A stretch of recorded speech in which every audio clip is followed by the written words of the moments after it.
Hai, Assalamualaikum. Okey, kali ini Cik Miss nak terangkan yang mana satukah persamaan linear. Ramai yang confused. Yang mana satu persamaan linear, yang mana satu persamaan kuadratik. Okey, soalan dekat sini adalah yang manakah bukan. Dia cari yang bukan suatu persamaan linear dalam satu pemboleh ubah.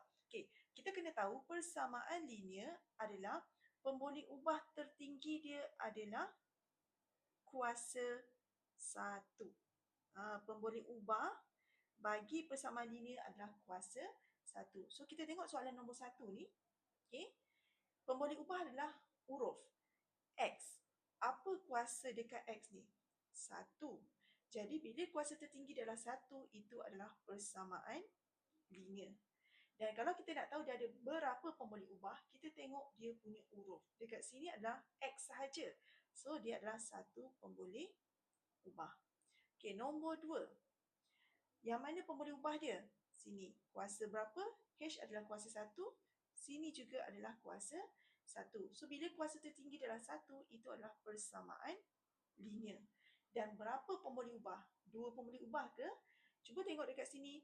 H, huruf yang sama. Bila huruf yang sama, itu adalah satu pemboleh ubah. Okay. Nombor 3 adalah kuasa tertinggi dia adalah 2.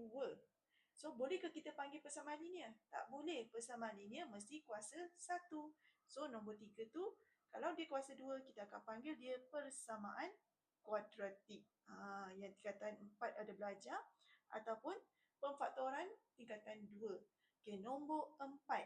Apa kuasa tertinggi dia? Kuasa tertinggi bagi pemboleh ubah sini adalah 1. Dan sini juga adalah 1. So, dia adalah persamaan linear. Tapi melibatkan berapa pemboleh ubah? Ada A dan juga B. So, dia adalah 2 pemboleh ubah.